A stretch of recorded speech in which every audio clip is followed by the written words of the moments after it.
కుటుంబ ఆశీర్వాద పండుగ. మానవ జీవితంలో పండుగ ఒక గొప్ప ఉద్యోగం సంపాదించినప్పుడు ఉండేదానికంటే, ఒక గొప్ప ఇంటిని కట్టుకున్న దానికంటే, ఒక గొప్ప ఆస్తిపాస్తులు సంపాదించుకున్న దానికంటే, ఒక వ్యక్తి తన కుటుంబాన్ని చక్కగా కట్టుకోగలిగితే ఇంతకు మించిన పండగ మానవ జీవితంలో మరొకటి లేదు. ప్రతి వ్యక్తి తన కుటుంబాన్ని కట్టుకోవాలని ప్రాకులాడుతున్నాడు. కానీ విచిత్రం ఏంటో తెలుసా? ఈ కడవరి దినాల్లో ఏ కుటుంబంలో చూసినా సాతాను కాటేసి కుటుంబాలను విచ్ఛిన్నం చేస్తున్నాడు. ఏ భార్యాభర్తలను కదిలించినా మా ఇంట్లో అన్నీ ఉన్నాయి కానీ సమాధానం లేదయ్యా, తినటానికి అన్నీ ఉన్నాయి, అనుభవించడానికి అన్నీ ఉన్నాయి, ఆస్తిపాస్తులు ఐశ్వర్యాలు ఉన్నాయి, ఇవన్నీ ఉన్నాయి, కానీ మా కుటుంబంలో కొదువైపోయింది, సమాధానం అయ్యా. భార్యాభర్తలు మేము కలిసి సంతోషంగా మాట్లాడుకొని ఎన్ని సంవత్సరాలు అవుతుందో. పిల్లలను తల్లిదండ్రులు ఓ చోట కూర్చొని ఒకరి ముఖాల్లో ముఖం పెట్టుకొని కళ్ళల్లో కళ్ళు పెట్టుకొని సంతోషంగా నవ్వుతూ మేము ఆనందంగా కుటుంబంలో కూర్చొని ఎన్ని సంవత్సరాలు అవుతుందో.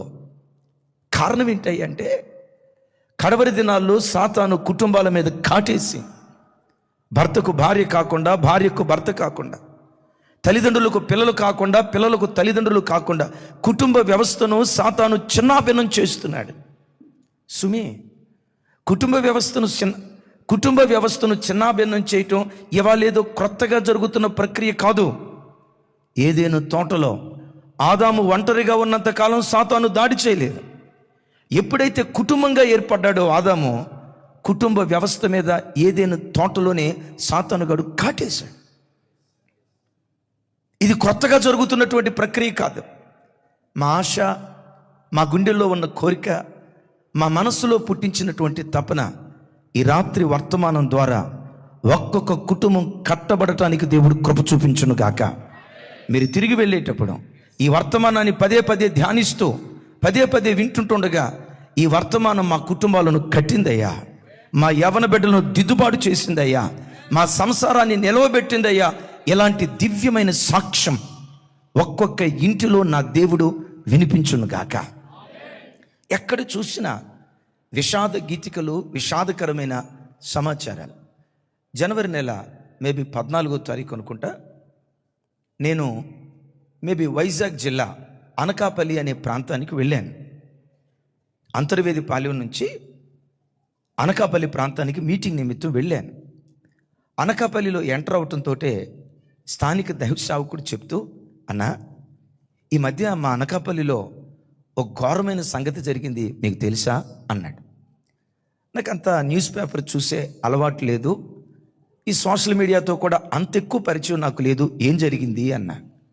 మా ప్రాంతంలో 8వ తరగతి చదివే చిన్న బాబు, మేబీ 13 సంవత్సరాల చిన్న బాబు 5 సంవత్సరాల పసిబిడ్డను చెరిపేశాడయ్యా. హేయమైన కార్యం చేశాడయ్యా. అయ్యా, బాబు వయసు ఎంత? 13 సంవత్సరాలయ్యా. ఆ చిన్న పాప వయసు ఎంత? ఎల్కేజీ చదువుతున్న బిడ్డ 5 సంవత్సరాలు కూడా నిండని ముక్కు పచ్చలారని పసిబిడ్డను. నాకు అర్థం కాక, అసలు తప్పిలా చేయాలి, ఇలా పాపం జరుగుతుందని 8వ తరగతి చదివే ఆ చిన్న బిడ్డకి విషయం ఎలా తెలిసింది అని అంటే, పోలీస్ ఇంట్రాగేషన్లో తెలిసిందట.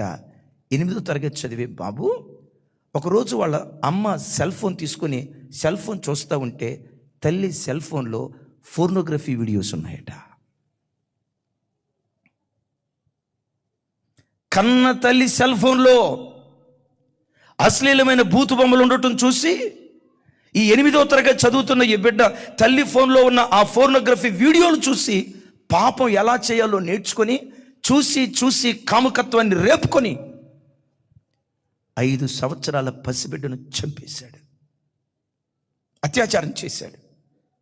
కావాలంటే ఎమాన్యుయల్ మినిస్ట్రీస్ యూట్యూబ్ ఛానల్ లైవ్లో అది చూపించబడుతుంది. తల్లిదండ్రులు దారి తప్పిపోతున్నారు.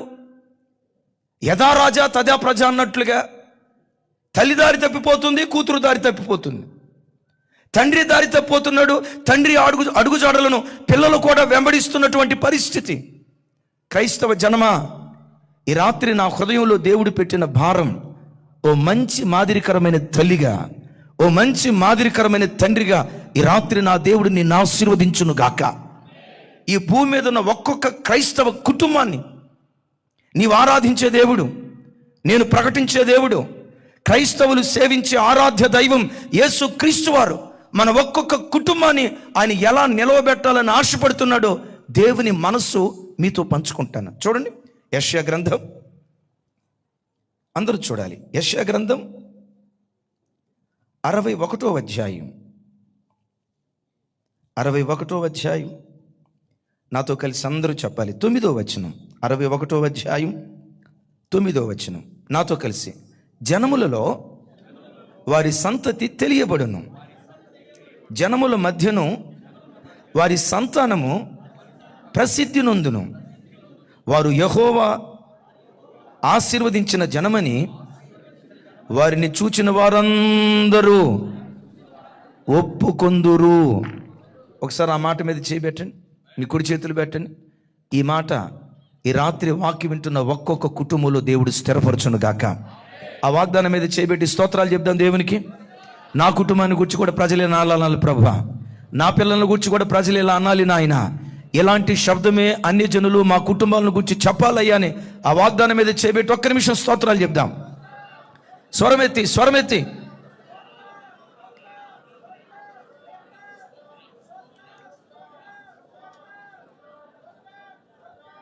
ఆమేన్.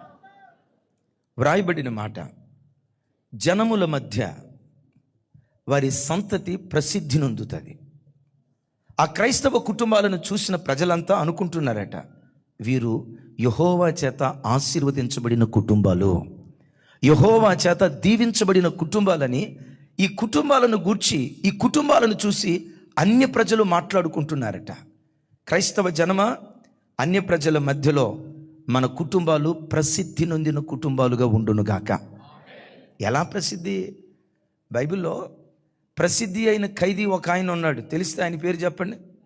మన చుట్టమే, ఎందుకు మర్చిపోతాం ఆ పేరు? బరబ్బా. ప్రసిద్ధి చెందిన ఖైదీ అంటే నేరాలు చేయటంలో ఈయన ప్రసిద్ధి చెందినోడు. అట్లా ప్రసిద్ధి కాదు. యెషయా గ్రంథంలో రాసి ఉంటుంది, ద్రాక్షారసం త్రాగటంలో ప్రఖ్యాతిగాంచిన వాళ్ళు అంట. కొంతమంది అంటారు, రేయ్ నేను 4 క్వార్టర్లు వేసిన తోలనరా, అసలు ఇట్లా ఓగనరా అంటాడు. స్టడీగా ఉంటానరా ఆడు మాటలు. వాడు దేంట్లో ప్రఖ్యాతిగాంచినోడు అంటే తాగుడులో ప్రఖ్యాతిగాంచినోడు, ఈడేమో నేరాల్లో ప్రఖ్యాతిగాంచినోడు. క్రైస్తవ జనం పనికిమాలిన విషయాల్లో ప్రసిద్ధి చెందిన వారు కాదు. ప్రఖ్యాతి చెందిన వాటిలో ఒక్కొక్క కుటుంబం ప్రసిద్ధి నొందిన కుటుంబాలుగా దేవుడు నిలవబెట్టును గాక. చప్పలు కొడుతూ దేవునికి స్తోత్రాలు చెప్దాం. ఎట్లా క్రైస్తవ కుటుంబాలకు ప్రసిద్ధి రావాలి? వాళ్ళ నాన్న కండక్టర్ అంటరా, ఆ కండక్టర్ కొడుకున కలెక్టర్ పుట్టాడా. వాళ్ళమ్మ స్టాఫ్ నర్స్ అంటరా, ఆ స్టాఫ్ నర్స్ కడుపున పుట్టిన కుమార్తె ఎంబీబీఎస్ డాక్టర్ అయిందట. వాళ్ళ నాన్న భక్తి లేనివాడట. భక్తి లేనివాడి కడుపున ఎంత భక్తిపరుడు పుట్టాడో, ఎంత ప్రార్థనాపరుడు పుట్టాడో, ఎంత విశ్వాసవీరుడు పుట్టాడో. మా గల్లీలో ఈ ఆడపిల్లలు ఉంటారయ్యా, మా గల్లీలో ఉండే ఆడపిల్లలంతా ఒక ఎత్తు.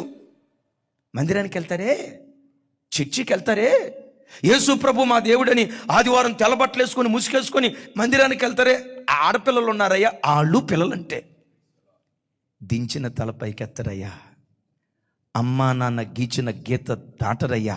పాపా పాపా, ఎంత అనుకోగలిగిన వాళ్ళు ఉంటే పిల్లలు వాళ్ళ మాదిరిగా ఉండాలని సత్ప్రవర్తనలో, విధేయతలో మనం ప్రసిద్ధి నొందిన వారిగా దేవుని కొరకు బ్రతకాలి. క్రైస్తవ జనమ, నీ సంతతి జనము మధ్యలో తెలియబడునుగాక. నీ సంతతి ప్రసిద్ధి నొందిన సంతతిగా నా దేవుడు నిలవబెట్టునుగాక. నా గుండెల్లో ఉన్న ఆశ, నీ కుటుంబాన్ని చూసిన ప్రతి అన్య ప్రజ యెహోవా చేత ఆశీర్వదించబడిన ప్రజలు వీరు. వీరి దేవుడు వీరిని ఆశీర్వదించాడు. వీరి దేవుడు వీరి తలలు పైకెత్తాడు. వీరి తలల మీద వీరి దేవుడు కిరీటాలు పెట్టాడని మన కుటుంబాలను గూర్చి అన్ని ప్రజలు ఈ మాట మాట్లాడుకుందురుగాక.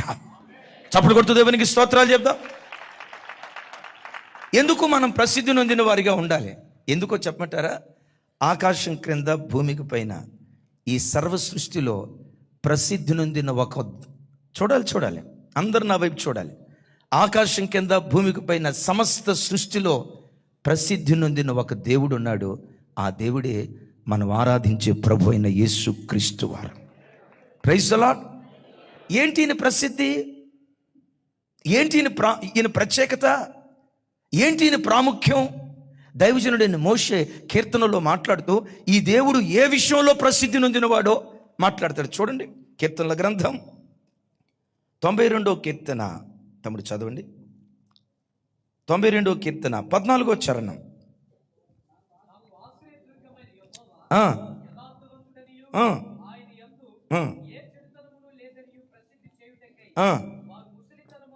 చాలు, నా వైపు చూసి నాతో కలిసి చెప్పండి. నా ఆశ్రయదుర్గముగు యెహోవా, పెద్దగా, నా ఆశ్రయదుర్గముగు యెహోవా యథార్థవంతుడనియు ఆయనలో ఏ చెడుతనము లేదనియు ప్రసిద్ధి చేయుటకై. ఈ దేవుడు దేనిలో ప్రసిద్ధుడో తెలుసా? పరిశుద్ధతలో ప్రసిద్ధుడు. ఆయనలో బోతద్దం పెట్టి వెతికిన అరిపాదము నుండి నడినెత్తి వరకు ప్రతి అవయవాన్ని స్కాన్ చేసి ఎంఆర్ఐ రకరకాలుగా పరీక్షించిన ఈ దేవునిలో లేసమైన చెడుతనము కనపడదు. ఈ కీర్తన ఎవరు రాశారు? భక్తుడైన మోషే. 90వ కీర్తన, 91, 92 ఇవి దైవజనుడైన మోషే రాసే కీర్తనలు అంటారు. దైవజనుడైన మోషే దేవుడైన యెహోవాను గూర్చి తెలుసుకొని ఆయన గూర్చి కీర్తిస్తూ ఇలా అంటాడు, అయ్యా, ఐగుప్తు దేశంలో ఫరో రాజ్యంలో చాలా సంవత్సరాలు నేను బ్రతికా. ఐగుప్తు దేవీ దేవతల చరిత్ర నాకు బాగా తెలుసు. గ్రీకుయుల దేవీ దేవతల చరిత్ర నాకు బాగా తెలుసు. నీ చరిత్ర ఇప్పుడు నేను తెలుసుకున్నాను. వారి చరిత్రతో నీ చరిత్రను పోలిస్తే వేల్పులలో నీ వంటి వాడెవరు? పరిశుద్ధతను బట్టి మహనీయుడో, స్తుతి కీర్తనలను బట్టి పూజ్యుడో, నీ ఒక్కడివే ఆశ్చర్య మహత్కార్యాలు చేయగలిగిన వాడో, వేల్పులలో నీ వంటి దేవుడు లేడు అంటాడు. చప్పలు కొడుతూ స్తోత్రాలు చెప్దాం. ఒకసారి నా వైపు చూడండి. ఏంటి దేవుని ప్రసిద్ధి? ఏంటి దేవుని ప్రత్యేకత? ప్రపంచంలో ఎవరిలో వెతికినా కనపడనిది యేసులో, మన ఆరాధించే దేవునిలో మాత్రమే కనపడే ప్రత్యేకత ఏంటో తెలుసా? పరిశుద్ధతలో ఈయన ప్రసిద్ధి నొందినవాడు. అందుకని అంటాడు, వేల్పులలో నీ వంటి వాడెవరు? పరిశుద్ధతను బట్టి నీవు మహనీయుడు అంటాడు. నేను అడుగుతా, మోషే, వేల్పులతో పోల్చి దేవుని గురించి మాట్లాడుతున్నావు కదా, నీ వెరిగిన వేల్పుల్లో ఉన్న బలహీనతలేంటి? ఐగుప్తీయులు ప్రాముఖ్యంగా రా అనే దేవుణ్ణి ఆరాధించేవాళ్ళు. చెప్పండి కొంచెం పెద్దగా, రా, పో. వాళ్ళ పేరేంటంటే చెప్పాలి. కావాలంటే ఇంటర్నెట్లో చూడండి. చెప్పండి. ఆయన పేరు, వాళ్ళ భార్య పేరు పో. ఒక భార్య ఉంటే పర్వాలా. అద్భుతం తెలుసా? ఈ మహానుభావుడికి 4 భార్యలు. నేనంట, మీ భర్తే కనుక నేను పెళ్లి చేసుకున్న 10 సంవత్సరాల తర్వాత ఏమే నేను ఇంకొక ఆవిడను కూడా పెళ్లి చేసుకున్నాను అని అన్నాడు అనుకోండి, భర్త వైపు చూసి, God bless you my husband, ఎంత అద్భుతమైన భర్త దొరికేవు నాయన, అబ్బా ఇంత టాలెంట్ ఉందా నీకు, నువ్వు నిజంగా దేవుడివయ్యా అని సాగిలు పడతారా? ఆ వార్త తింటంతో సీపిరి కట్టక పని చెప్తారా? అమ్మా చెప్పాలి, సీపిరి కట్ట. ఓరే నాయన, ఏమండి, లోకంలో ఒక మనిషే భార్య ఉండగా ఇంకొక పరస్త్రీకి వెళ్తే నీతి లేనివాడు అని పిలుస్తారు, క్రమం తప్పినవాడు అని పిలుస్తారు, వావి వరసలు తప్పి ప్రవర్తించేవాడని పిలుస్తారు. ఐగుప్తీయుల చరిత్ర ఏంటో తెలుసా? వావి వరసలు తప్పి రాదు అనండి ఆ మాట పెద్దగా నాలా. వావి వరసలు తప్పి ప్రవర్తిస్తే ఆ రాను పట్టుకొని వీళ్ళు దేవుడు అంటాం ప్రారంభించారు. ఇది ఒక వ్యక్తి గూర్చి మాత్రమే. ఇక ఈ చెప్పుకుంటూ వెళ్ళాలంటే వాళ్ళను గూర్చి చెప్పాల్సి వస్తే ఒక మనుషుడు కూడా అంత రోత బ్రతుకు బ్రతకడం, అంత నీచమైన బ్రతుకు బ్రతికే వాళ్ళను పట్టుకొని ఈ ఐగుప్తీయులు దేవుళ్ళు దేవతలను ఆరాధించేవాళ్ళు. అలాంటి వ్యక్తుల మధ్యలో దేవుడైన యెహోవాను గూర్చి మోషే తెలుసుకుని అంటాడు, వేలుపులలో నీ వంటి వాడెవరయ్యా? పరిశుద్ధతను బట్టి నువ్వు మహనీయుడవయ్యా. నీవు పాపము చేయని దేవుడవయ్యా, నీవు పాపము ఎరుగని దేవుడవయ్యా. నీ అంతరంగంలో లేశమైన పాపము లేదయ్యా. అందుకనే మీకు తెలుసా, అత్యున్నతమైన సింహాసనమందు తండ్రి అయిన దేవుడు ఆసీనుడై ఉంటే కోటాను కోట్ల దేవదూతలు ఏవైనా ఆయన ఆరాధించారో తెలుసా? సైన్యములకు అధిపతిగా యెహోవా పరిశుద్ధుడు, సైన్యములకు అధిపతిగా యెహోవా పరిశుద్ధుడు, సైన్యములకు అధిపతిగా యెహోవా పరిశుద్ధుడని గాన ప్రతిగానాలు చేస్తూ నిరంతరము ఆయనను ఆరాధన చేస్తూ ఉన్నారు. ఈ ఐగుప్తీయుల దేవుళ్ళలో కొంతమంది నీకు అవన్నీ చెప్పలేను రోత, కానీ తెలియాలి కాబట్టి చెప్తా. సేవకు రాక మునుపు నాకు ఏసై కూర్చో ఒక్కడి కూర్చే తెలుసు, మా ఊళ్ళ దేవుడిలే అనుకున్నా. సేవకు వచ్చిన తర్వాత అన్ని గ్రంథాలు చదివిన తర్వాత ప్రతిదినం ఏసయ్య సుగుణాలను బట్టి ఆయన పాదాలు ప్రతిదినం ముద్దాడుతూ ఉంటా. సుగుణాల సంపన్నుడు. మీకు తెలిసినట్లేదు. ఈ ఐగుప్తుల్లో ఆ దేవుళ్ళను ఆరాధించేవాళ్ళు, ఆరాధించడానికి చుట్టూతో కొంతమంది దేవదూతలు ఉండేవాళ్ళు. వీళ్ళు ఎంత మహానుభావులో తెలుసా? దేవదూతల అందాన్ని చూసి దేవదూతలతో పాపం చేసిన వాళ్ళు ఉన్నారు. తండ్రి అయిన దేవుని ఎదుట బహు సౌందర్యం కలిగిన దేవదూతలు ఆరాధిస్తూ ఉంటే ఆ దేవుని చూపులో కానీ, దేవుని మాటలో కానీ, దేవుని నడవడికలో కానీ లేశమైన పాపం లేదు. దైవజనమా, దేవుడు అని పిలువబడటానికి యోగ్యత, మొట్టమొదటి యోగ్యత ఏంటో తెలుసా? పరిశుద్ధత. యేసయ్యకు మహిమ కలుగును గాక. ఈ దేవుడు పరిశుద్ధతలో ప్రసిద్ధి చెందినటువంటి వాడు. దైవజనుడైన మోషే అంటాడు, నేనెందుకు ఈ వృద్ధాప్యం వరకు బ్రతుకున్నానో తెలుసా? ఇంకెక్కువ ఆయుష్యమని దేవుని ఎందుకు అడుగుతున్నానో తెలుసా? నా ఆశ్రయదుర్గమగు యెహోవా యథార్థవంతుడనియో ఆయనలో ఏ చెడుతనము లేదనియో నేను ప్రసిద్ధి చేస్తున్నాను అంటాడు. ఈయన పరిశుద్ధతలో ప్రసిద్ధి చెందినవాడు. రెండవది దేనిలో ప్రసిద్ధి చెందినవాడు తెలుసా? పరాక్రమ కార్యాలు చేసే విషయంలో ప్రసిద్ధి చెందినవాడు. ఈయన జరిగించిన పరాక్రమ కార్యాల వంటి పరాక్రమ కార్యాలు ప్రపంచంలో ఎవ్వడూ జరిగించలేడు. ఆయనకు ఆనే సాటి. చప్పట్లు కొడుతూ స్తోత్రాలు చెప్దాం. ఎవరి దేవుడు?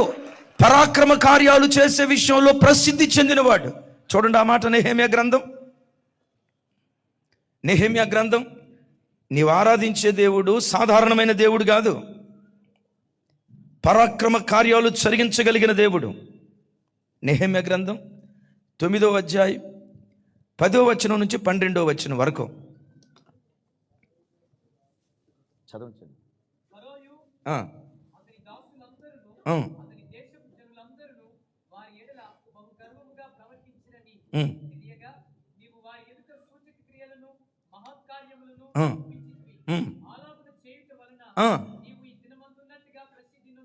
ఈ దినమున ఉన్నట్లుగా ప్రసిద్ధి నొందితివి. మరియు నీ జనుల ఎదుట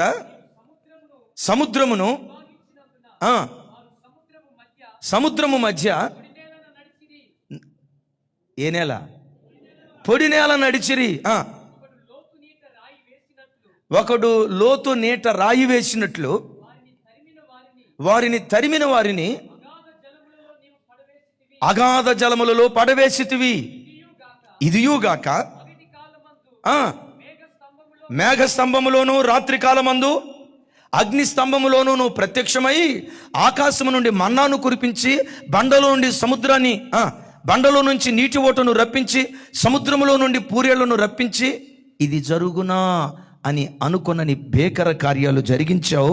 నువ్వు జరిగించిన పరాక్రమ కార్యాలను బట్టే నీవు ప్రసిద్ధి నొందిన దేవుడు అయ్యా అంటాడు. చప్పట్లు కొడుతూ దేవునికి స్తోత్రాలు చెప్దాం.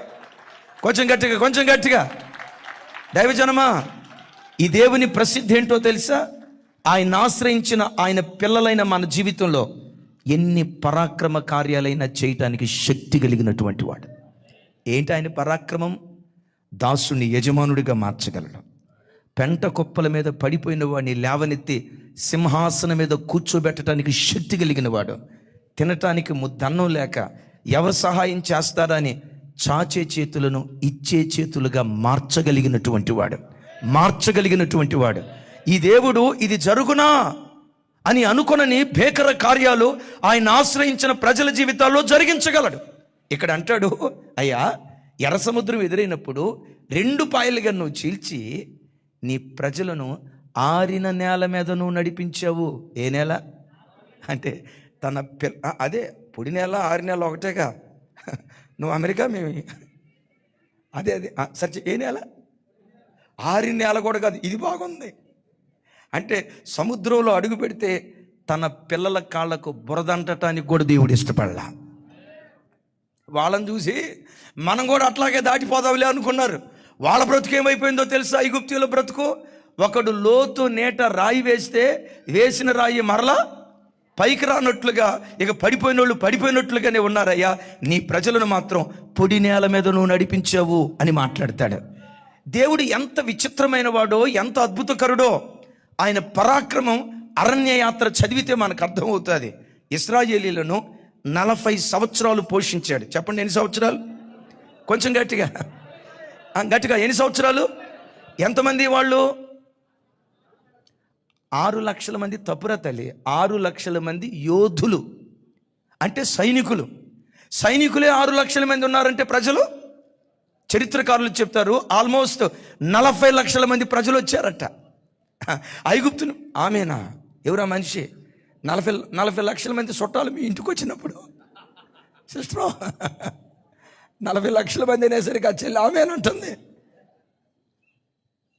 40 లక్షల మంది ప్రజలను 40 సంవత్సరాల పాటు సమృద్ధి అయిన ఆహారంతో దేవుడు పోషించాడు. Praise the lord.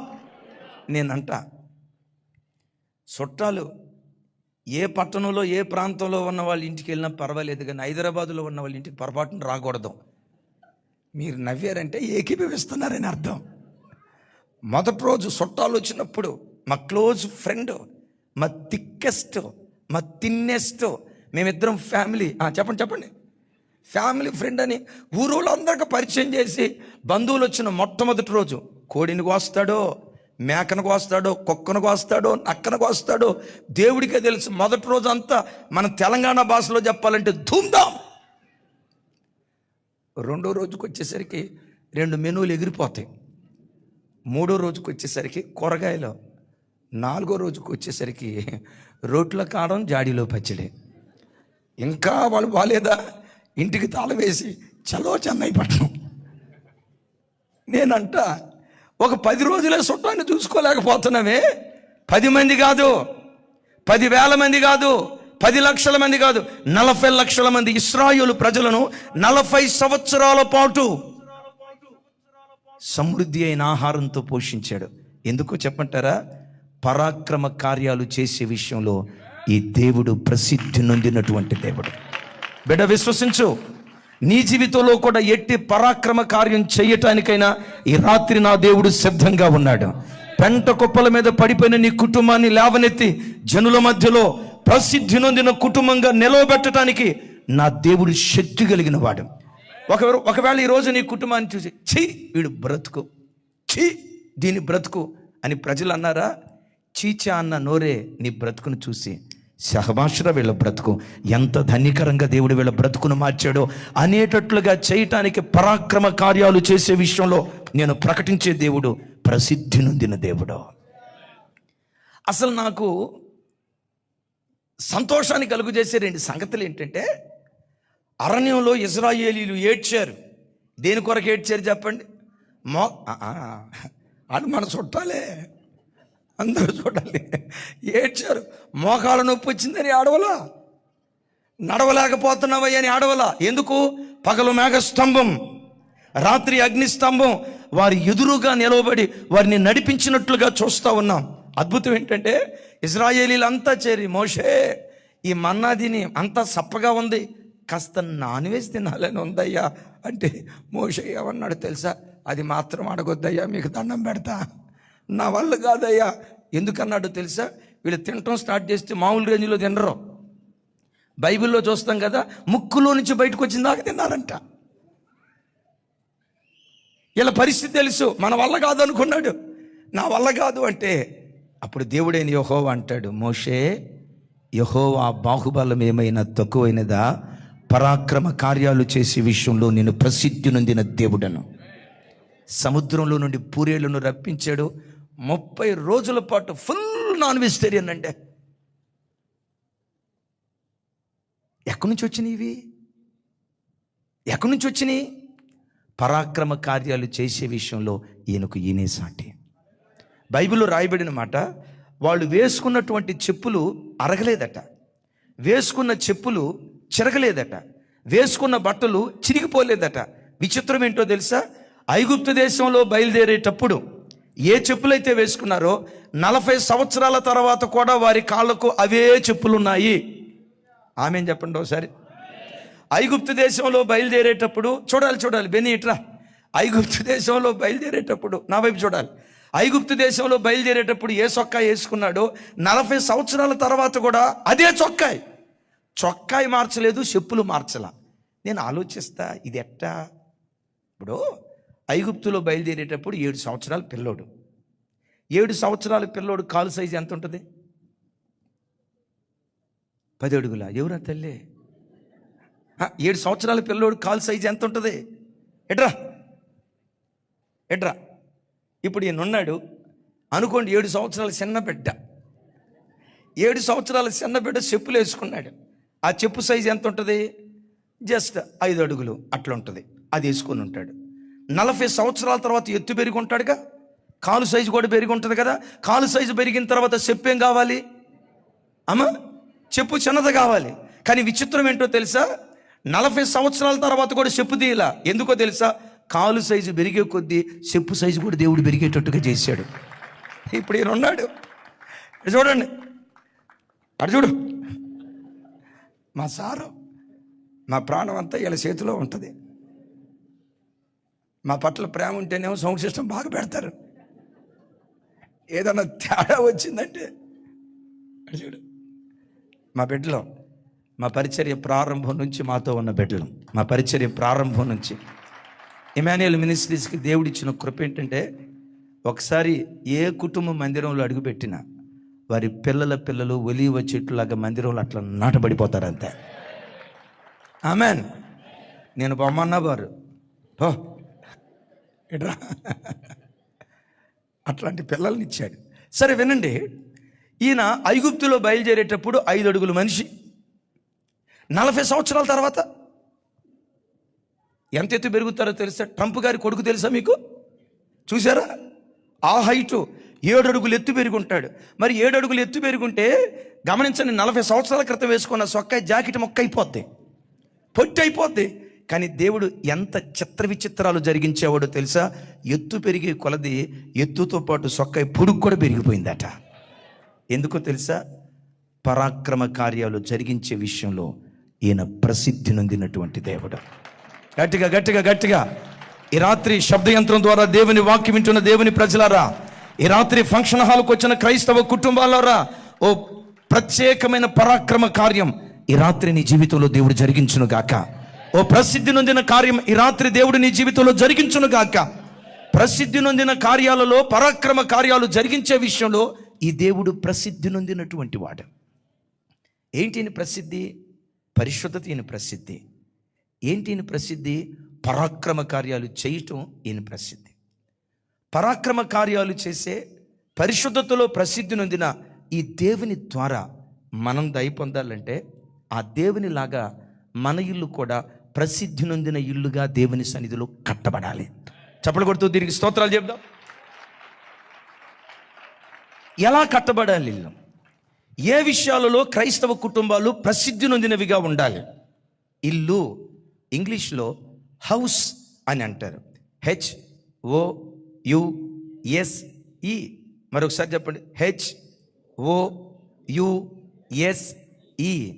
H stands for holiness, O stands for obedience. వింటున్నారా? U stands for unity, S stands for supplication, E stands for esteem. ఒకప్పుడు ఎస్టీమ్ కారు ఉండేది. ఏ బ్రాండ్ చెప్పండి? అబ్బా, నువ్వు కార్లు బాగానే తోలినట్టున్నావు. Maruti. E stands for esteem. దైవజనమా, HOUS. H stands for holiness, O stands for obedience. నా మాట వినండి. ప్రతి క్రైస్తవ కుటుంబం విధేయతతో తన కుటుంబాన్ని కట్టుకోవాలి. భార్య తన భర్త మాటకు విధేయురాలిగా, పిల్లలు తల్లిదండ్రుల మాటకు విధేయత చూపేవారిగా, విశ్వాసులు దైవ సేవకుల మాటకు విధేయత చూపేవారిగా. విధేయత ఎక్కడుంటుందో దేవుని ఆశీర్వాదపు ప్రవాహం అక్కడ పొంగి ప్రవహించడానికి దేవుడు కృప చూపిస్తాడు. ఆ కుటుంబాలను ప్రసిద్ధి నొందిన కుటుంబాలుగా దేవుడు నిలవబెట్టునుగాక. పరిశుద్ధ గ్రంథమైన బైబిల్లో పరిశుద్ధతలో ప్రసిద్ధి నొందిన ఒక కుటుంబం ఉంది. ఎవరి కుటుంబమో చెప్పమంటారా? నా వైపు చూడాలి. ఎవరి కుటుంబమో చెప్పమంటారా? యొఫ్తా. యొఫ్తా ఎవరు? వేశ్యకు పుట్టినటువంటి వాడు. నేనంట వేశ్యకు పుట్టిన కుటుంబం పరిశుద్ధతలో ప్రసిద్ధి నొందిన కుటుంబంగా ఎలా మారింది? బైబిల్లో రాయబడి ఉందా? ఎస్. యెఫ్తా కుమార్తె గిలాదు పర్వతం దగ్గరికి వెళ్ళి కన్యకగా బ్రతుకు కాలమంతా పురుషుని కూడకుండా, పురుషుని సాంగత్యం ఎలా ఉంటుందో ఎరగకుండా యెఫ్తా కుమార్తె బ్రతుకు చూడండి, యెఫ్తా కుమార్తె బ్రతుకు కాలమంతా దేవునికి కన్యకగా తాను సమర్పించుకుంది. టిల్ డేట్ ఈరోజు కూడా ఇశ్రాయేలు ప్రజలు ప్రతి సంవత్సరం 3 దినాలు పండగ ఆచరిస్తారు. యవన బిడ్డలంతా గిలాదు పర్వతాల దగ్గరికి వెళ్ళి, ఇశ్రాయేలీల కన్యకలు గిలాదు పర్వతాల దగ్గరికి వెళ్ళి దేవుని సన్నిధిలో ఏడుస్తారట. అయ్యా, యెఫ్తా కుమార్తె కన్యకగా బ్రతికిందే, ఎక్కడ కాలు జారకుండా, ఎక్కడ బురదలో పడకుండా, ఏ అపవిత్రత తనకు అంటకుండా పవిత్రురాలైన కన్యకగా నీ కొరకు బ్రతికిందే. యెఫ్తా కుమార్తెలాగా మా జీవితాన్ని కాపాడుకోవాలయ్యా, కన్యకలుగా మీ కొరకు మేము జీవించాలయ్యా అని కన్యత్వం కొరకు నేటికి ఇశ్రాయేలు ప్రజలు సంవత్సరానికి వచ్చి 3 దినాలు గిలాదు పర్వతాల దగ్గర ఏడుస్తూ ఉంటారట. దేని కొరకు? కన్యత్వం కొరకు. దేని కొరకు? యెఫ్తా కుమార్తె కన్యకగా పవిత్రురాలిగా బ్రతికినట్లుగా అలాంటి పవిత్ర జీవితం కావాలని ఏడుస్తూ ఉంటారట. నీవు ఆరాధించే నీ గొప్ప దేవుడు ఎవరో తెలుసా? అమ్మా, నా వైపు చూడండి రా. నీవు ఆరాధించే నీ దేవుడు ఎవరో తెలుసా? వేశ్యల వంశావళిలో నుండి పవిత్రురాలైన కన్యకను పుట్టించగలిగిన శక్తివంతుడైనటువంటి దేవుడు. నీ తల్లిదండ్రులు ఎలాంటి వాళ్ళైనా, నీ తండ్రి తాగుబోతోడైనా తిరిగిపోతోడైనా, తల్లి గయాలిదైనా చెడిపోయినదైనా, నీ ఫ్యామిలీ బ్యాక్గ్రౌండ్ ఎలాంటిదైనా నీ చేతిలో పడతానయ్యా, నన్ను ఆశీర్వదించేసయ్యా, నాకు ఒక మంచి భవిష్యత్తు దయచేయ్యా అని దేవుని చేతిలో నువ్వు పడితే వేశ్యల వంశావళిలో నుండి పవిత్రురాలైన కన్యకలను పుట్టించగలిగిన వాడు నీవు ఆరాధించే నజరేయుడైన యేసుక్రీస్తు వారు. పరాక్రమ కార్యాలు చేసే విషయంలో ఆయనే సాటి, ఆయన ప్రసిద్ధి నొందినటువంటి వాడు. ఇలాంటి పవిత్రురాలైన కన్యకగా ఆవిడ ఎలా మారింది? తండ్రికి ఆ బిడ్డ చూపించిన విధేయత. నేనంట ఈ కాలంలో ప్రతి యవ్వన బిడ్డ నిజంగా చూపించగలిగితే మన కుటుంబాలను దేవుడు ఆశీర్వదించక మానతాడా? యెఫ్తా కుటుంబాన్ని తలమానికగా నిలవబెట్టిన వాడు మన కుటుంబాలను జనుల మధ్యలో ప్రసిద్ధి నొందిన కుటుంబాలుగా ఉంచక మానతాడా? మన కుటుంబాలను చూసి అన్య ప్రజలు యెహోవా చేత ఆశీర్వదించబడిన కుటుంబాలు, ఈ కుటుంబాలని, మన కుటుంబాలను గురించి సాక్ష్యం చెప్పక మానతారా? మీరు అడగొచ్చు, యెఫ్తా కుమార్తె చూపిన విధేయత ఏంటి? యెఫ్తా యుద్ధానికి వెళ్ళాడు, మొక్కుబడి చేశాడు, యుద్ధంలో నాకు జయమిస్తే తిరిగి వచ్చిన తర్వాత మొదట ఏది నన్ను ఎదుర్కొంటుందో దాన్ని బలిగా ఇస్తానని అఖండమైన విజయాన్ని పొందుకున్నాడు. ఇంటికి తిరిగి వస్తున్నాడు. ఏకైక కుమార్తె, ఒక్కగానొక్క కుమార్తె, తండ్రి జయాన్ని పొందాడన్న సంగతి తెలుసుకొని తంబురతో నాట్యముతో దేవుని స్తుతిస్తూ తండ్రిని స్వాగతించడానికి వెళ్ళింది. తండ్రిని మొట్టమొదటి ఎదుర్కొంది స్వరం ఎత్తాలి. తండ్రిని ఎదుర్కొంది ఏకైక కుమార్తెను చూడటంతో ఏమంటాడు తెలుసా? నా కుమారి, నన్నెంతగా నీవు కృంగజేయనేలా, ఏ గొర్రెో మేకో నన్ను ఎదుర్కొంటుంది అనుకున్నాను, ఏ పొట్టేలో నన్ను ఎదుర్కొంటుంది అనుకున్నాను, నీవు నన్ను ఎదుర్కొన్నావా? నా కుమారి, నన్ను నీవు కృంగజేయనేలా అని తర్వాత మాట ఏమంటాడు తెలుసా? యెహోవాకు మాట ఇచ్చి ఉన్నాను గనుక వెనుతీయను. ఏమని మాట ఇచ్చావు డాడీ? అదే వెళ్ళేటప్పుడు ప్రార్థన చేసుకున్నాను కదమ్మా, జయాన్ని పొంది తిరిగి వచ్చేటప్పుడు ఏది మొట్టమొదట నన్ను ఎదుర్కొంటాదో దాన్ని బలిగా ఇస్తానని. మొట్టమొదటి ఎదుర్కొంది నీవే. దేవునికి ఇచ్చిన మాట చొప్పున నిన్ను బలిగా అర్పిస్తానమ్మా అన్నాడు. ఆ కుమార్తె ఏమందో తెలుసా? తండ్రి, యెహోవాకు మాట ఇచ్చి ఉంటివా, నీవిచ్చిన మాట చొప్పునే నాకు జరిగించు. నీవిచ్చిన మాట చొప్పునే.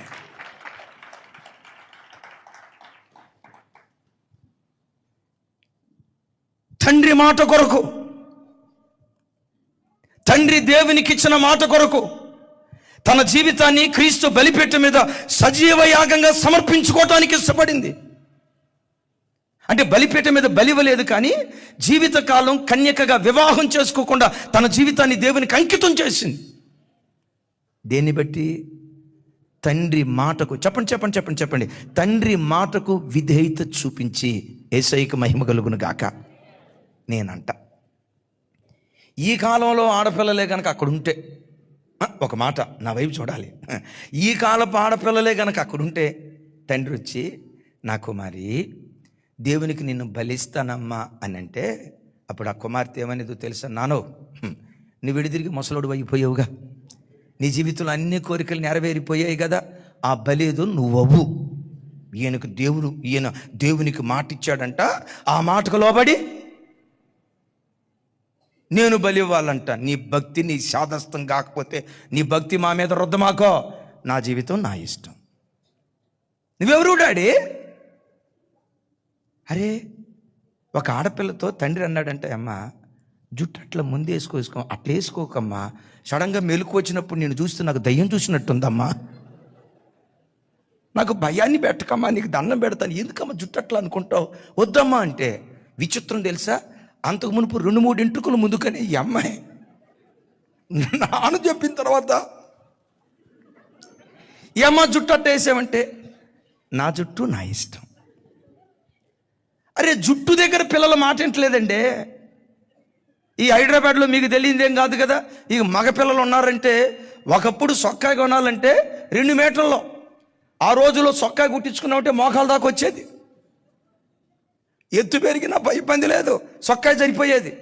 ఈ కాలంలో మగపిల్లల సొక్కాయి ఎంత ఉంటుందంటే విచిత్రం. చూడండి, జాకెట్ మొక్కే, వాడు చెయ్యి పైకి ఎత్తాడంటే వాడు ఎక్స్పోజింగ్ చూడలేక మనం చావాలా. కొన్ని చోట్ల చూడండి, ఆడు పని చేయటానికి వంగుతాడు.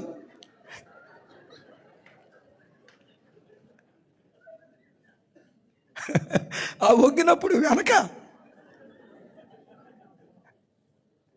నేరాలు ఘోరాలు. ఒరే, ఏమిరా కటింగ్, ఏమిరా హెయిర్ స్టైలు. ఒక జుట్టు దగ్గర పిల్లలు విధేయత చూపలేదంటే రేపు వివాహం దగ్గర పిల్లలు విధేయత చూపిస్తారా? డ్రెస్ వేసుకునే స్థలం దగ్గర పిల్లలు విధేయత చూపకపోతే రేపు జీవిత భాగస్వామిని ఎన్నుకునే విషయంలో తల్లిదండ్రులకు విధేయత చూపిస్తారా? ఈరోజు కుటుంబాలు పతనమైపోవటానికి తల్లిదండ్రుల మాటకు అవిధేయత చూపే అవిధేయపు తరం. అమ్మ చెప్పింది కదా, ఇక ఈ రోజు నుండి కావాలనే అమ్మకు వ్యతిరేకంగా ప్రవర్తిస్తా. ఎవరమ్మా? 9 మాసాలు మోసింది ఎవరమ్మా? తన రక్తాన్ని పాల రూపంలో మార్చుకొని నీకు త్రాపించింది. సంవత్సరం పాటు ఒడిలో పెట్టుకొని కంటి పాపలాగా కాపాడింది. నా కూతురు, నా కొడుకు, నా కూతురు, నా కొడుకు. ఆ అమ్మా నాన్నల ఆశల సౌధం ఏదైనా ఉన్నదంటే పిల్లలుగా మీరు కాదా? అమ్మా నాన్నకు భూమి మీద ఆశ అంటూ ఉందంటే, ఆ వృద్ధ తల్లిదండ్రులు బ్రతుకుతూ ఉన్నారంటే, ఓ 10 రోజుల పాటు బ్రతుకుదాం అనే బ్రతుకు మీద ఆశ పుట్టడానికి కారణం ఏంటో తెలుసా? పిల్లలు. ఈరోజు పరిస్థితి ఏంటో తెలుసా? పిల్లలే తల్లిదండ్రుల జీవితంలో కాలనాగై కాటేసి తల్లిదండ్రులను చిరివేస్తూ ఉన్నారు. ఎక్కడో కాదండి, స్థలం చెప్పను, హైదరాబాద్లో జస్ట్ మన ప్రాంతం ఎల్బీ నగర్ ప్రాంతంలో తండ్రి డ్రైవర్, లారీ డ్రైవర్, కష్టపడి కుటుంబాన్ని పోషించుకుంటున్నాడు. కూతురు చక్కగా చదివించాలని తల్లిదండ్రులు ఎన్నో కలలు కన్నారు. విచిత్రం ఏంటో తెలుసా? ఈ యవ్వన బిడ్డ తప్పుడు త్రోవకు వెళ్ళింది.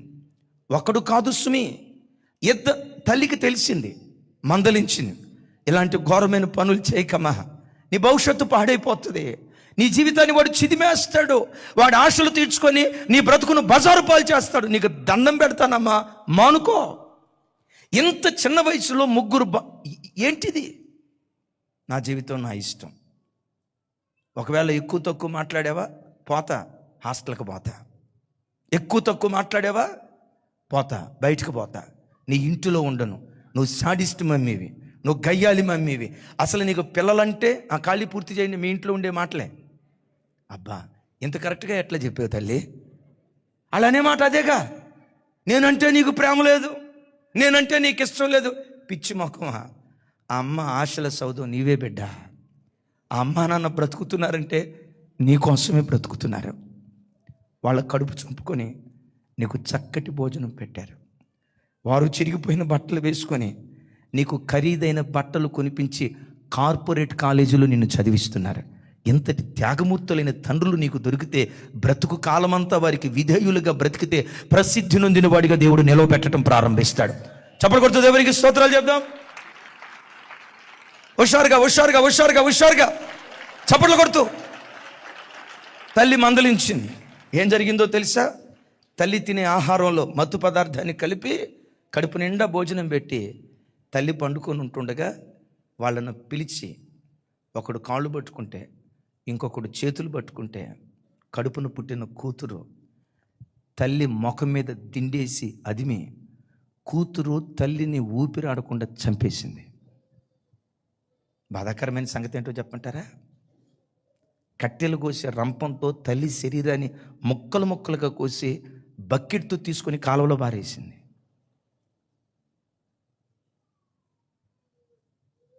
ఇదెక్కడో అండమాన్ నికోబార్లో జరిగింది కాదు, చీకటి ఖండంగా పిలువబడుతున్న ఆఫ్రికా ఖండంలో జరిగింది కాదు. మన కళ్ళ ముందు, మన కళ్ళు చూస్తుండగా, మన చెవులు వింటుండగా ఘోరమైన కార్యాలు. అవిధేయత ఎక్కడుంటుందో అపవాది అక్కడ సంచరించటం ప్రారంభిస్తాడు. క్రైస్తవ జనమా, పిల్లలు తల్లిదండ్రులకు, భార్య భర్తకు, విశ్వాసులు సేవకులకు విధేయత కలిగిన వారిగా. H stands for holiness, O stands for obedience. యేసయ్యకి మహిమ కలుగును గాక. కొంతమంది స్త్రీలు ఉంటారు, కొంతమంది స్త్రీలు ఉంటారు, పుట్టింటికి పోవాలనుకోండి భర్తకు చెప్పేదేం లేదు, ఎప్పుడు పోవాలంటే అప్పుడు పోతారు. ఇంట్లో వాళ్ళ తల్లి ఉంటుంది, అమ్మాయి తల్లి ఏమంటుందో తెలుసా? ఆడికి చెప్పేది ఏంటే వచ్చే, ఆడికి చెప్పేది ఏంటే వచ్చే. చెప్పలేదు అనుకోకుండా ఉండేటానికి టెక్స్ట్ మెసేజ్ ఏమని పెడతారు చెప్పండి? మీకడ తెలిసిందమ్మా? భర్తకు తెలిసి పోవద్దు అంటాడు, నువ్వు పోవద్దు అన్నప్పుడే నేను పోతా. నేనేమన్నా బానిసను అనుకుంటున్నావా? నాకు స్వేచ్ఛ లేదా? ఓ తల్లి, నీ భర్త మీద నువ్వు తిరుగుబాటు చేయటం నీ పిల్లలు చూస్తారు, జాగ్రత్త. నీ భర్త మీద వ్యతిరేకంగా నువ్వు మాట్లాడటం పిల్లలు చూస్తారు. నీ యజమానుడికి నువ్వు విధేయురాలివైతే నీ పిల్లలు నీకు విధేయులు అవ్వటానికి దేవుడు కృప చూపిస్తాడు. అఫ్కోర్స్ నువ్వు విధేయురాలివైనా కొన్నిసార్లు లోకపు ప్రభావాన్ని బట్టి పిల్లలు అవిధేయులు కావచ్చు.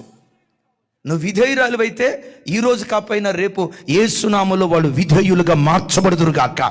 గట్టిగా చప్పలు కొడుతూ స్తోత్రాలు చెప్దాం. పరిశుద్ధతతో కుటుంబాన్ని కట్టుకోవాలి. ప్రసిద్ధి నొందిన కుటుంబాలుగా నిలవబెడతాడు. విధేయతతో లోబడే తత్వంతో కుటుంబాలు కట్టుకోవాలి. ప్రసిద్ధి నొందిన కుటుంబాలుగా దేవుడు నిలవబెడతాడు. U stands for unity. చెప్పండి చెప్పండి చెప్పండి కొంచెం పెద్దగా. ఏమన్నా అవుతాడు? ఊరిటీ కాదు, సరిగ్గా చెప్పు సార్. చెప్పండి. యూనిటీ అంటే అర్థం ఏంటి? ఐక్యత. హైదరాబాదులో ఉన్న వాళ్ళకి ఎట్లాంటి ఐక్యత ఉంటుందో చెప్తాను. అలాగని మిమ్మల్ని అట్లా నేను హైదరాబాద్లో ఉండేవాడినే. బయట బజార్కి వచ్చేటప్పుడు నువ్వేరా బయట బజార్కి వచ్చేటప్పుడు అబ్బాబ్బా చట్టపట్టాలు వేసుకొని చేతిలో చేసుకొని చూసిన వాళ్ళు అనుకుంటారు, అబ్బాబ్బా చిలకా గోరింకల్లాగా ఉన్నారా, ఎంత ప్రేమ కలిగిన వాళ్ళు, ఎంత ఆప్యాయత కలిగిన వాళ్ళు చూసిన వాళ్ళు అనుకుంటారు. నువ్వు రానాయనా చూడండి, భార్యాభర్తలు చేతిలో చేసుకొని చట్టపట్టాలు వేసుకొని తిరుగుతూ ఉంటారు భుజం మీద. అరే పబ్లిక్లో ఉన్నామే, నలుగురు చూస్తున్నారే, ఈ సెన్స్ ఉండదు. చూసిన వాళ్ళు అనుకోవాలి, అబ్బా అకులా ప్రిస్కిల్లాలు, చిలకా గోరింకలో. విచిత్రం ఏంటో చెప్పమంటారా? ఈ రెండు గదిలోకి వెళ్ళిన తర్వాత పాము ముంగిసలో. కొంతమందికి పబ్లిక్లో ఎలా ఉండాలో సెన్స్ ఉండదు. సెన్స్ ఉండదు. మనోడు బండి తోలుతాడు కదా, ఈ బండి ఇవాళ రేపు బ్యాక్ సైడ్ సీటు ఫ్లాట్గా ఉన్న బండి కొనడు మావోడు. తోక ఇట్లా పైకి లేచిన బండి కొంటాడు. ఆ తోక పైకి లేచిన బండి కొన్న తర్వాత తోలు బండి తోలు, అరే బండి తోలు, ఎడ కూర్చుంటుందా? ఎవరు? టిట్టర్ ఎడ కూర్చుంటుందా? ఇట్లా కూర్చుంటే పర్వాలా, సరే ఇబ్బంది కాబట్టి జారిపోతాను, ఇట్లా పట్టుకుంటే పర్వాలా. ఆహా,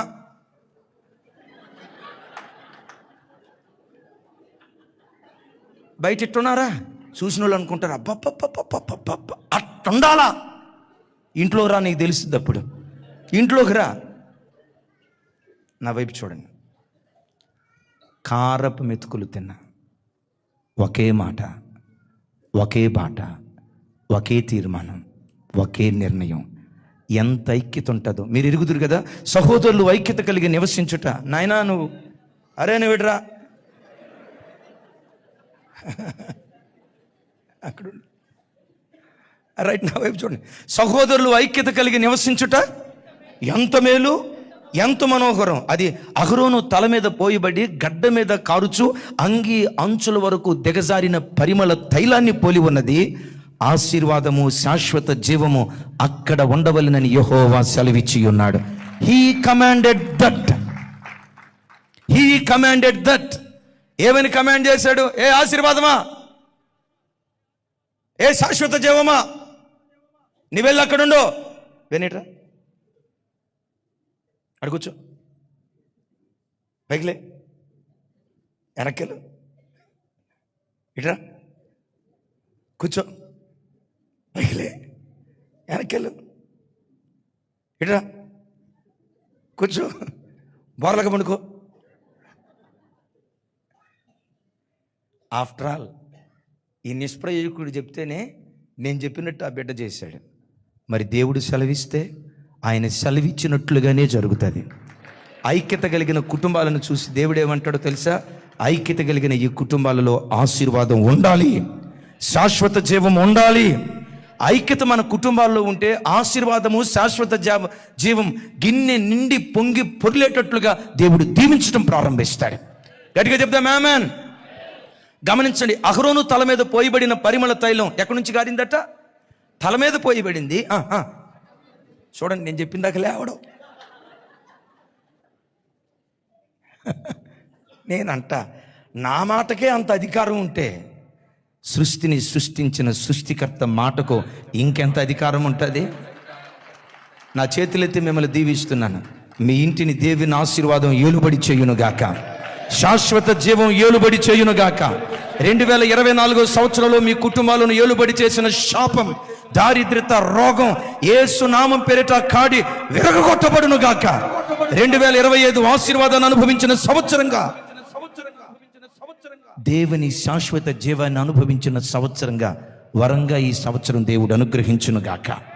చెప్పబడుతూ దేవునికి స్తోత్రాలు చెప్దాం. చెప్పాలి. ఎక్కడ పోయిబడింది ఆ తైలం? అంటే ఆ తైలం అరిపాదము నుండి నడినెత్తి వరకు అన్ని అవయవాలను కలుపుకుంటూ వెళ్ళింది. శరీరంలో ఒక అవయవం కాదు, తల ఉంటుంది, కళ్ళు ఉంటాయి, చెవులు ఉంటాయి, నోరు ఉంటుందిలే, అది లేకపోతే అట్ట చాలా అన్యాయం అయిపోతా. నోరు ఉంటుంది, చేతులు ఉంటాయి, కాళ్ళు ఉంటాయి. అంటే శరీరం అంటే ఒక అవయవం కాదు, కొన్ని ఘనమైన అవయవాలు ఉంటాయి, కొన్ని ఘనం లేని అవయవాలు ఉంటాయి. కుటుంబం అంటే ఒక వ్యక్తి కాదు, భక్తి కలిగిన వాళ్ళు ఉంటారు, భక్తి లేని వాళ్ళు ఉంటారు, శాంతమూర్తులు ఉంటారు. తర్వాత మాట చెప్పండి అమ్మా, గయ్యాలి గంపలు ఉంటారు, సూర్యకాంతానికి అక్కలు ఉంటారు, రాకాసి రంపలు ఉంటారు, అన్ని రకాల మనస్తత్వాలు కలిగిన వాళ్ళు ఉంటారు. కానీ ఏం చేయాలో తెలుసా? అందరినీ కలుపుకుంటూ మనం వెళ్ళిపోవాల్సిందే. చెప్దాం గట్టిగా, అందరినీ కలుపుకుంటూ వెళ్ళిపోయే వ్యక్తులు కొంతమంది చూడండి. ఒక ఆయన అంటాడు, అన్నయ్య మా ఆవిడ మారితే నేను కూడా మారి చర్చికి వస్తాను అన్నయ్య అన్నాడంట. మరి మీ ఆవిడ మారటం ఏంట్రా, ఎప్పుడో మారి 7 సంవత్సరాలు అవుతుంది, బాప్తిస్మం తీసుకొని కొత్తగా మారేది ఏంట్రా అన్నాడంట. ఆయన అన్నాడంట, పాస్టర్ గారు మీరు ఏమనుకుని అంటే ఒక మాట చెప్తా, ఈ భూమి మీద మీ పాస్టర్లు అంత అమాయకులు ఇంకొకరు ఎవరు ఉండరు అన్నాడంట. ఎవరో ఎంత పెద్ద మాట మాట్లాడేవంటే, మీరు ఎంత అమాయకులు అంటే తెల్ల బట్టలు వేసుకొని బైబిల్ తీసుకొని చర్చికి వస్తే మారిపోయారంటారు. అసలు ఏం మారాలంటే, వస్త్రధారణ మారాలా, గుణం మారాలా? రెండూ మారాలరా. ముఖ్యంగా హృదయం మారాలి, మనసు మారాలి. మా ఆవిడ ఏం మారిందో చెప్పండి. మా ఆవిడ తరపుళ్ళు వస్తే వాళ్ళు పోయిందాక క్రిస్మస్ పండగ చేస్తుంది. మా వాళ్ళోళ్ళు వస్తే వాళ్ళు పోయిందాక క్రిస్మస్ పండగ చేస్తుంది. మా వాళ్ళు రారు మామూలుగా, మా వాళ్ళు మామూలుగా మా వాళ్ళు రారు.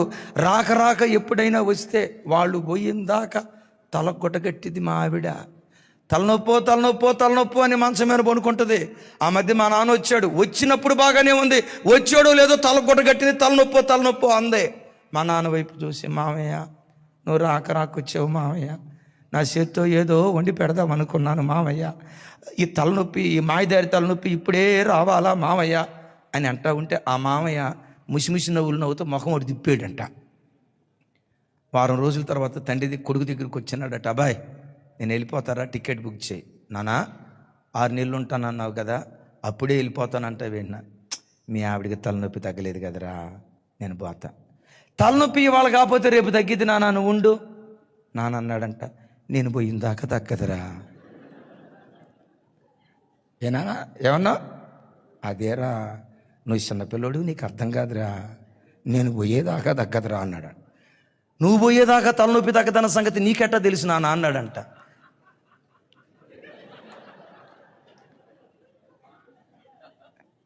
నువ్వు పోయేదాకా తలనొప్పి తగ్గదన్న సంగతి నీకెట్లా తెలిసిన అన్న అంటే, మీ అమ్మ దగ్గర ఎక్స్పీరియన్స్ రా. బిడ్డలారా, క్రైస్తవ కుటుంబం అందరినీ కలుపుకుంటూ వెళ్ళాలి. చప్పట్లు కొడుతూ స్తోత్రాలు చెప్దాం. ఈ వాక్యం వింటుండగా మీ కుటుంబాల్లో ఎవరి పట్లైనా అనైక్యత ఉంటే, ఎవరి పట్లైనా మనస్మర్థ కలిగిన వారిగా బ్రతుకుతూ ఉంటే, house you stands for unity, ఐక్యతతో మన కుటుంబాలు కట్టుకోగలిగితే ఆశీర్వాదం, శాశ్వత జీవం అక్కడ ప్రవహించడానికి దేవుడు కృప చూపించును గాక. మన కుటుంబాలు ప్రసిద్ధి నొందిన కుటుంబాలుగా ఉండాలంటే ఎస్ స్టాండ్స్ ఫర్ సప్లికేషన్ అనగా ప్రార్థన. ఏ ఇంటిలో ప్రార్థన జరిగిద్దో ఆ ఇంటిని ప్రసిద్ధి నొందినటువంటి కుటుంబాలుగా దేవుడు నిలవబెట్టడం ప్రారంభిస్తాడు. చూడండి ఆ మాట, యెషయా గ్రంథం 62వ అధ్యాయం 7-8 వచనాలు ఒకసారి చూడండి. యెషయా గ్రంథం చదువుచున్నా. యెహోవా జ్ఞాపకకర్తలారా, ఆయన యెరూషలేమును స్థాపించు వరకు, లోకమంతటా దానికి ప్రసిద్ధి కలుగు చేయు వరకు ఆయనను విశ్రమింపనీయకుడి. చప్పట్లు కొడుతూ దేవునికి స్తోత్రాలు చెప్దాం.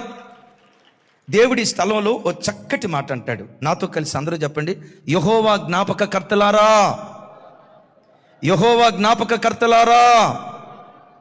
మరోసారి, యెహోవా జ్ఞాపకకర్తలారా, విశ్రమింపకుడి. పైనంటాడు, రాత్రి అయినా పగలైనా మౌనముగా ఉండకుడి. ఏం చేయాలి? ప్రార్థించండి. దేని కొరకు? యెరూషలేమును స్థాపించు వరకు, లోకమందంతటా దానికి ప్రసిద్ధి కలుగు చేయు వరకు. ప్రారంభంలో విన్నాం కదా, ఈ దేవుడు ప్రసిద్ధి నొందిన దేవుడు, పరిశుద్ధతలో ప్రసిద్ధి నొందినవాడు, పరాక్రమ కార్యాలు చేసే విషయంలో ప్రసిద్ధి నొందినటువంటి వాడు. ఆ ప్రసిద్ధి నొందిన దేవుని మనసేంటో తెలుసా? ఆయన రక్తముతో కడగబడిన మన కుటుంబాలని ప్రజల మధ్యలో ప్రసిద్ధి నొందిన కుటుంబాలుగా మన కుటుంబాలు ఉండాలి. మన కుటుంబాలను చూసి చెప్పాలి, ప్రజలు ఏమనుకోవాలి? యెహోవా చేత ఆశీర్వదించబడిన ప్రజలు ఈ ప్రజలు అని ప్రజలు మాట్లాడుకొందురుగాక. అయితే ఒక మాట, అలాంటి ప్రసిద్ధి నొందిన కుటుంబాలుగా మన కుటుంబాలు ఉండాలంటే ప్రతి తల్లి యెహోవా జ్ఞాపకకర్తగా మారాలి, విజ్ఞాపన వీరురాలిగా మారాలి, ప్రార్థించే ప్రార్థన తల్లిగా మారాలి, రోదించే తల్లిగా ఓ తల్లి దేవుని సన్నిధిలో మారితే యెరూషలేమును స్థాపించినట్లుగా నీ కుటుంబాన్ని దేవుడు స్థాపిస్తాడు. యెరూషలేము ప్రసిద్ధి నొందిన పట్టణంగా ఉన్నట్లుగా నీ కుటుంబం ప్రసిద్ధి నొందిన కుటుంబంగా ఉండునట్లుగా కృపగల దేవుడు సహాయం చేస్తాడు. దేవునికి మహిమ కలుగును గాక. దైవజనమా, ఓ చిన్న సాక్ష్యం. సోరారం జీడిమెట్ల ఏరియాలో 2 కుటుంబాలతో 2002వ సంవత్సరంలో మేము పరిచర్య ప్రారంభించాం. 2 కుటుంబాలతో ప్రారంభించబడిన పరిచర్య ఈరోజు వేల కొలదిగా దేవుడు విస్తరింపజేశాడు. యూట్యూబ్లో లక్షల కొలది ప్రజలు దేవుని కృపను బట్టి దేవుని వాక్యం వినటానికి దేవుడు సహాయం చేశాడు. సెంట్రల్ మందిరంలో ప్రతి ఆదివారం 3 ఆరాధనలు జరుగుతాయి. 3 ఆరాధనలు 3,500 మంది పట్టే విశాలమైన మందిరం. దేవుని కృప 3 ఆరాధనలకి, 2 ఆరాధనలకైతే మందిరం ఇరుకైపోతుంది. ఇక్కడ ఫిర్జాదిగూడలో ఉదయం 6:30కి ఫస్ట్ సర్వీస్, ఈవినింగ్ 7కి సెకండ్ సర్వీస్. ఓ స్థలం లీజుకు తీసుకున్నాం. కృపేంటో తెలుసా? మేము లీజుకు తీసుకున్న స్థలం ఒకప్పుడు బార్ అండ్ రెస్టారెంట్ అంట. ఆ బార్ అండ్ రెస్టారెంట్ని ఈరోజు దేవుడు మందిరంగా మార్చాడు. దేవుని మందిరంగా స్థలాన్ని మార్చాడు. అక్కడ 2 ఆరాధనలు జరుగుతాయి, సరిపోవు. ఎక్కడెక్కడి నుంచో ప్రవాహంలాగా ప్రజలు వస్తారు. కారణం ఏంటో చెప్పంటారా? మేము సేవ ప్రారంభించిన దినాల్లో దైవదాసురాలు మేము కుటుంబ ప్రార్థన చేసుకునేటప్పుడు నేను మోకరించక మునిపే తను బీరువా దగ్గరికి వెళ్ళేది. ఏంట్రా ప్రార్థన చేద్దామని అంటే బీరువా దగ్గరికి వెళ్తుంది. చూసేవాడిని. బీరువా ఓపెన్ చేసి కర్చీపు తెచ్చుకునేది. ఎందుకు కర్చీపు తెచ్చుకునేదో నాకు అర్థమయ్యేది కాదు. ఇద్దరు మోకరించేవాళ్ళం. నేను కొద్దిసేపు ప్రార్థన చేసేవాడిని. ఇక తాను ప్రార్థన చేయటం ప్రారంభించిందంటే వందే భారత్ ఎక్స్ప్రెస్ ఆగదు. ప్రార్థన తొందరగా ఆగదు. ఒక గంటన్నర ఆ ప్రార్థన కూడా ఎలా ఉంటుందో తెలుసా? గొవ్వ మూలిగినట్లుగా మూలుగుతూ ఏడుస్తూ ప్రార్థన చేసేది. ఆ ఏడుస్తున్నప్పుడు కన్నీరు ధారలుగా కారుతూ ఉంటే ఆ కన్నీటి చుక్కలు ఇలా తుడుచుకునేది. కన్నీటి చుక్కలు తుడుచుకునేది. మిమ్మల్ని పురికొల్పటానికి చెప్తున్నాను, మేమేదో గొప్పోళ్ళం అని చెప్పడానికి కాదు. తను ఏడ్చిన తర్వాత ఆ కర్చీఫ్ ఇలా పిండితే కనీసం 1/2 గ్లాసు నీళ్ళైనా ఆ కర్చీఫ్లో నుంచి వచ్చేవి. 1/2 గ్లాసు నీళ్ళు. ఆ కన్నీటి జలములో నుండి జనాలను దేవుడు పుట్టించడం ప్రారంభించాడు. ఆ తర్వాత దేవుని కృప సోరారం మన మందిరానికి వచ్చే మా విశ్వాసుల గురించి చెప్తాను. 21 రోజు ఉపవాస ప్రార్థన జరుగుతుంది. విచిత్రం ఏంటంటే ఆదివారపు ఆరాధనకు ప్రజలు ఎట్లా తండోపతండాలుగా వస్తారో 21 దినాల ఉపవాస ప్రార్థనలు కూడా చిన్నపిల్లలు మొదలుకొని పెద్దవారి వరకు తండోపతండాలుగా వస్తారు. ఉపవాస ప్రార్థనలు ఉసూరుమంట జరగవు. ఆదివారపు ఆరాధన జరిగినంత గంభీరంగా జరిగింది. నా పిల్లలు కార్చిన కన్నీళ్ళు, మా విశ్వాసులు దేవుని సన్నిధిలో చేసిన రోదన, కన్నీటి జలం ప్రవహించడాన్ని బట్టి ఆ జలములో నుండి జనాలను దేవుడు పుట్టించటం ప్రారంభించాడు. నా ప్రార్థన, నీ పిల్లలు ప్రసిద్ధి నొందిన పిల్లలుగా దేవుడు మార్చునుగాక. ప్రసిద్ధి నొందిన కుటుంబంగా నీ కుటుంబాన్ని దేవుడు అభిషేకించునుగాక. జనముల మధ్యలో నీ సంతతి తెలియబడునుగాక. పెద్దగా చెప్దాం ఆమేన్. ఏమని రాస్తుంది? జనముల మధ్యలో నీ సంతతి తెలియబడునుగాక. జనముల మధ్యలో నీ సంతతి ప్రసిద్ధి నొందిన వారిగా నా దేవుడు నిలవబెట్టునుగాక. అలా నిలవబెట్టాలంటే నిరంతరం ఇంట్లో ప్రార్థన. ఓ దైవజనుడిగా దేవుని ప్రతినిధిగా చెప్తున్నాను, ముగించబోతున్నాను. సూర్యుడు ఉదయించక మునిపే 5 గంటల లోపే పడకల మీద నుంచి లేవండి. ఆకాశ పక్షులు వాటి కంఠధ్వని దేవునికి వినిపించక మునిపే, ఏ నరమాతృని కంఠధ్వని దేవునికి వినిపించక మునిపే నీ ఇంటిలో నుండి నీ కంఠధ్వని నీ దేవునికి వినిపిస్తే, అరుణోదయపు నైవేద్యం దేవునికి అర్పిస్తే ఆకాశపు వాకిలు విప్పి దేవుడు నిన్ను దీవించడం ప్రారంభిస్తాడు. గంటో ప్రతి అరుణోదయపు దినాన జీవన తొలి సంధ్య దేవునితోనే ఆరంభించాలి. పగలంతా ఉద్యోగాలకు వెళ్ళారు, సాయంత్రం ఇంటికి వచ్చారు. అయ్యలారా, దేవుని ప్రతినిధిగా చెప్తున్నాను, సాయంత్రం ఇంటికి వచ్చిన తర్వాత భార్య, భర్త, పిల్లలు ఒక చోట కూర్చొని ఎక్కువసేపు కాకపోయినా కనీసం ఒక అర్ధగంట అయినా కుటుంబ సమేతంగా ప్రతి రాత్రి దేవుని సముఖంలో కనపడండి. పతనమైపోయిన మీ కుటుంబాన్ని ప్రసిద్ధి నొందిన కుటుంబాలుగా దేవుడు నిలవబెట్టడం ప్రారంభిస్తాడు. ఆ విజ్ఞాపనే జరిగితే, యెహోవా జ్ఞాపక కర్తలాగా దేవుని సన్నిధిలో మీరు ప్రార్థన చేస్తే దేవుడు మిమ్మల్ని స్థాపిస్తాడు. పెద్దగా చెప్దాం ఆమేన్. దేవుడు మిమ్మల్ని స్థాపిస్తాడు. స్థాపించడమే కాదు, యెరూషలేము ప్రసిద్ధి నొందిన పట్టణముగా ఉన్నట్లుగా మన కుటుంబాలు ప్రసిద్ధి నొందిన కుటుంబాలుగా నా దేవుడు చెయ్యునుగాక. గట్టిగా చెప్దాం ఆమేన్. ఆఖరి మాట, ఈ స్టాండ్స్ ఫర్ ఎస్టీమ్ లేక ఈక్వాలిటీ. ఈ స్టాండ్స్ ఫర్ ఎస్టీమ్ అంటే గౌరవం. ప్రతి క్రైస్తవుడు తన బ్రతుకులో మొట్టమొదట దేవుని ఘనపరిచేవాడై ఉండాలి. ఇంట్లో ప్రతి బిడ్డను ఘనపరిచేవాడై ఉండాలి. ఆమేన్. చాలా కుటుంబాల్లో చూడండి, స్త్రీ అంటే చిన్నచూపు, స్త్రీ అంటే ఒక తెలియని, అంటారు కదా, గోంగూరలో పురుగులాగా చూస్తారు.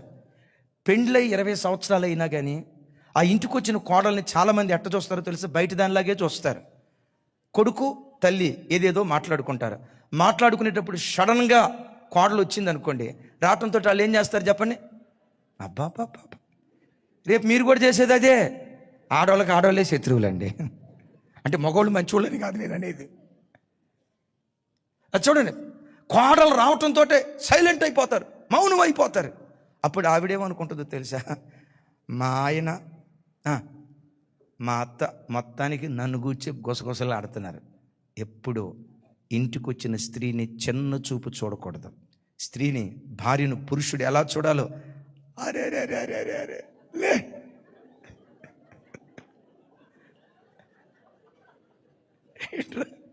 చెప్పమంటారా? మాకు ఇట్లాంటి సైన్యం దొరికింది కాబట్టి ఒకప్పుడు చిన్న పరిచర్య ప్రపంచానికి కృపగల దేవుడు పరిచయం చేశాడు. ఎలాంటి సైన్యం లేవలేదు చూడండి. దేవుడు అవమన చేసేటప్పుడు ఆదాము ప్రక్కలో నుంచి ఎముకను తీశాడు. ఇట్రా ఆదాము, చెప్పాలి. ఆదాము ప్రక్కలో నుంచి ఎముకను తీశాడు. తల మీద నుంచి ఎముకను తీయలా, అరికాలు నుంచి ఎముకను తీయలా. ఎక్కడి నుంచి తీశాడు? ప్రక్కలో నుంచి తీశాడు. ఒకవేళ తల మీద నుంచే గనక ఎముకను తీసుంటే అవ్వమ్మ ఆదాం తల మీద ఎక్కి తబలా కొట్టేది, తల మీద ఎక్కి భరతనాట్యం చేసేది. నేను నీ తల మీద నుంచి తీయబడ్డాను కాబట్టి నీకంటే నేను ఎక్కువ. ఒకవేళ అరికాల్లో నుంచి తీసాడు అనుకో, ఆదాం ఏం చేసేవాడో తెలుసా? పడుకో, ఆ పని చేయలేను, నా కాళ్ళలోంచి తీయబడ్డావు కదా, నువ్వు అణిగొండాల్సిందేనని ఆదాం ఆ పని చేసేవాడు. నీవు ఆరాధించే దేవుడు అనంత జ్ఞాని. తలలో నుంచి తీయలేదు, అరికాల్లో నుంచి తీయలేదు. చెప్పండి, ఎక్కడి నుంచి తీశారు? ప్రక్కలో నుంచి తీశాడు. ఎందుకు ప్రక్కలో నుంచి తీశాడు తెలుసా? ఆ భార్యాభర్తలు బ్రతుకు కాలం అంతా అరే కోసం వేసేయి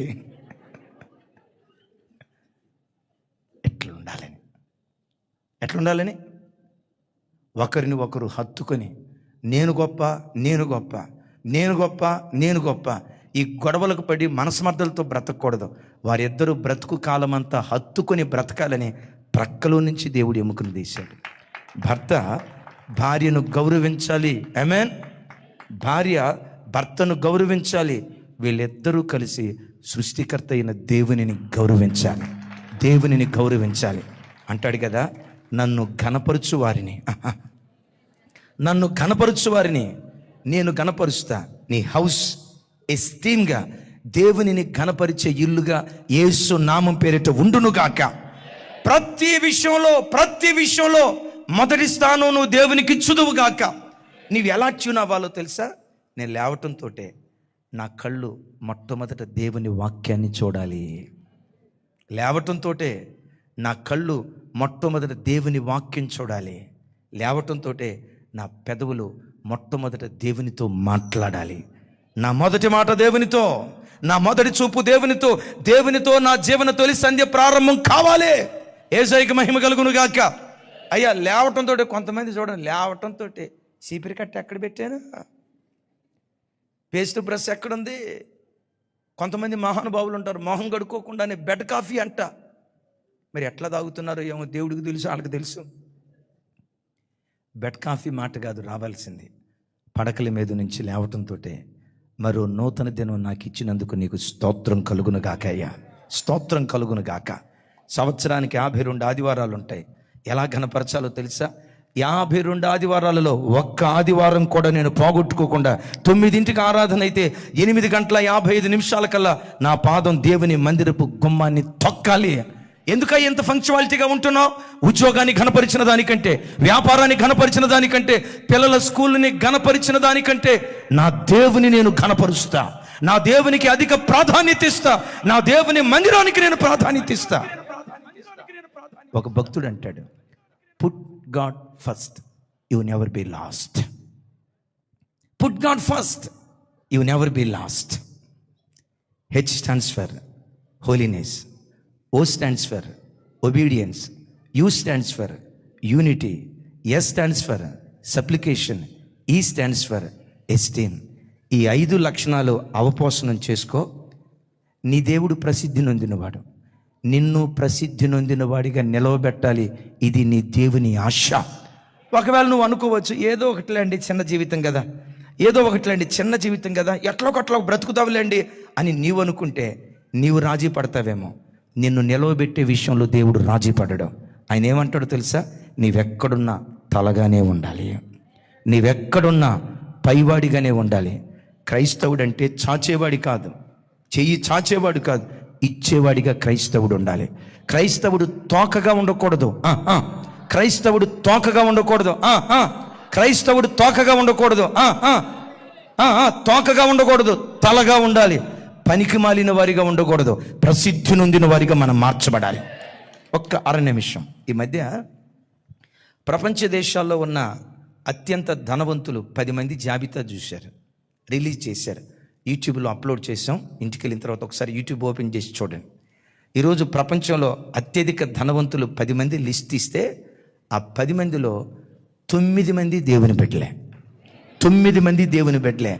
ఆ 9 మందిలో 5 క్రైస్తవులు, 4 యూదులు. వాళ్ళిద్దరు ఎవరు?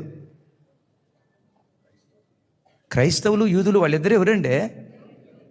అరే ఏమో డౌట్గా చెప్తున్నారు. చూసి వస్తా నాగయ్య అన్నట్టు చెప్తున్నారు. చెప్పండి, ఎవరు వాళ్ళిద్దరు? ఆ 10 మందిలో 5 క్రైస్తవులు, 4 యూదులు. నేటికి ఆయన పిల్లలుగా పిలువబడుతున్న దేవుని బిడ్డలు ప్రసిద్ధి నొందిన వారిగానే నేటికి కనబడుతున్నారు. నేటికి కాదు బిడ్డ, ఎప్పటికీ ఆయన పిల్లలైన మనం ప్రసిద్ధి నొందిన వారిగానే కనపడదు గాక. అత్యంత ధనవంతుల్లో మొట్టమొదట ఆయన ఎవరో తెలుసా? తెలిసిన వాళ్ళు చెప్పండి. ఇది చెప్పరు. సచిన్ టెండూల్కర్ ఎన్ని సెంచరీలు చేశాడు? 100. అబ్బా. అత్యంత ధనవంతుడు ఎవరో తెలుసా? Elon Musk. ఈరోజు ప్రపంచాన్ని శాసించే అపర కుబేరుడిగా మారిపోయాడు. నేను విన్న సంగతి ఏంటో తెలుసా? ఎలన్ మస్క్ భక్తి కలిగినటువంటి మనుష్యుడు, క్రైస్తవ జీవితానికి విలువిచ్చే భక్తి కలిగిన వ్యక్తి. ఆయన ట్రంప్ ఇద్దరూ కలిశారు. ప్రపంచ చరిత్రను తిరగరాసే చరిత్రకారులుగా దేవుడు వారిని తన మహిమ కొరకు నిలవబెట్టును గాక. క్రైస్తవ్యానికి దీవెనకరమైన రోజులు నిశ్చయంగా అమెరికా దేశంలో దేవుడు అనుగ్రహించును గాక. మనం పుట్టినటువంటి ఈ గడ్డ, భరత గడ్డను ప్రసిద్ధి నొందిన గడ్డగా దేవుడు ఆశీర్వదించును గాక. జనములలోని సంతతి తెలియబడాలి. పనికి మాలిన వారిగా కాదు, ప్రసిద్ధి నొందిన వారిగా. నీ కుటుంబాన్ని చూసిన ప్రజలంతా యెహోవా చేత ఆశీర్వదించబడిన కుటుంబాలివి. ఈ మాట నీ చెవులతో విని నోరారా స్తుతించే కృప దేవుడు అనుగ్రహించును గాక.